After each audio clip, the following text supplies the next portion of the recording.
दोस्तों बहुत सारे स्टूडेंट्स का ये सवाल है कि एनआरआई की जो सीटें हैं वो मैनेजमेंट में कब कन्वर्ट होती है। गवर्नमेंट मैनेजमेंट सीट यानी पेमेंट सीट की मैं बात कर रहा हूँ। राजस्थान में एक नियम होता है कि एनआरआई की जो सीटें होती हैं एनआरआई कोटा की, वो राउंड 3 के अंदर गवर्नमेंट मैनेजमेंट सीट में कन्वर्ट हो जाती है, यानी कि जिनकी फीस 10 लाख के अराउंड रहती है उनमें कन्वर्ट हो जाती है। तो वो कब कन्वर्ट होंगी ये मेजर डाउट है बच्चों का। राउंड 3 में कन्वर्ट होती है हर साल, इस साल भी राउंड 3 में कन्वर्ट होंगी। लेकिन सीट मैट्रिक्स ने एक सवाल पैदा किया है बच्चों के मन में कि सीट मैट्रिक्स में एनआरआई की सीटें एनआरआई कोटा के अंदर ही दिखा रही है, मैनेजमेंट कोटा में नहीं दिखा रही। तो देखो वो बिल्कुल सही है सीट मैट्रिक्स, उसमें सीट मैट्रिक्स की गलती नहीं है।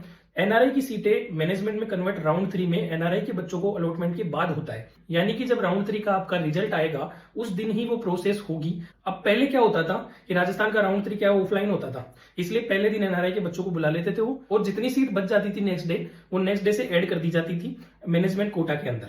लेकिन अब ऑनलाइन होने के कारण क्या होता है, उसी दिन अलॉटमेंट की प्रोसेस में ऑन द स्पॉट ही वो अलॉट होती है, ऑन द स्पॉट ही वो कन्वर्ट होती है। यानी कि वो क्या करेंगे, अपने सिस्टम में पहले एनआरआई के बच्चों को रन करके एनआरआई के बच्चों को अलॉट करेंगे सीट, और उसके बाद में जो सीट बच जाएंगे कि ये एनआरआई की सीट है, ये बच चुकी है, एनआरआई के बच्चे पूरे एग्जॉस्ट हो चुके हैं, कोई एनआरआई का बच्चा बचा नहीं है, वो सीटें हाथों हाथ एनआरआई से गवर्नमेंट मैनेजमेंट में कन्वर्ट होकर हाथों हाथ अलॉट हो जाती है। तो सीट मैट्रिक्स नहीं आता है, पिछले साल भी नहीं आया था, एनआरआई से मैनेजमेंट में कन्वर्ट होने वाला सीट मैट्रिक्स नहीं आ रहा है पिछले 2 साल से। इसका कारण है क्योंकि चारों के चारों राउंड ऑनलाइन होने लग गए हैं, सुप्रीम कोर्ट का ये नियम है, इसलिए आपको घबराने की बात नहीं है। जो सीट मैट्रिक्स में 353 सीटें दी हुई है वो एनआरआई बच्चे जितनी उठाएंगे 5, 10, 15, 20, उसके बाद जो बच जाएंगी राउंड 3 के अंदर वो हाथों हाथ कन्वर्ट होकर राउंड 3 के अंदर ही मिलेंगी। इसलिए पैनिक नहीं करना है। जो मैनेजमेंट वाले बच्चों को चॉइस फिलिंग करनी है, और कुछ कॉलेजेस के अंदर सीट्स भी नहीं दे रही, तो बच्चे ये भी पैनिक कर रहे हैं कि उनको भरे कि नहीं भरे। भरना सबको है क्योंकि वर्चुअल वैकेंसी भी अराइज होती है, यानी कि जो बच्चा उस सीट को छोड़ेगा उस कॉलेज के अंदर वो अपग्रेड होकर दूसरी कॉलेज में जाएगा तो उस सीट में ऑटोमेटिकली खाली हो जाएगी।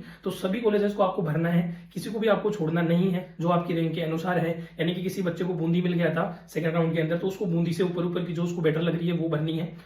ये नहीं देखना है कि किसमें सीट है किसमें नहीं है, सीट जिसमें हो चाहे ना हो आपको भरनी है, बूंदी से ऊपर की भरनी है।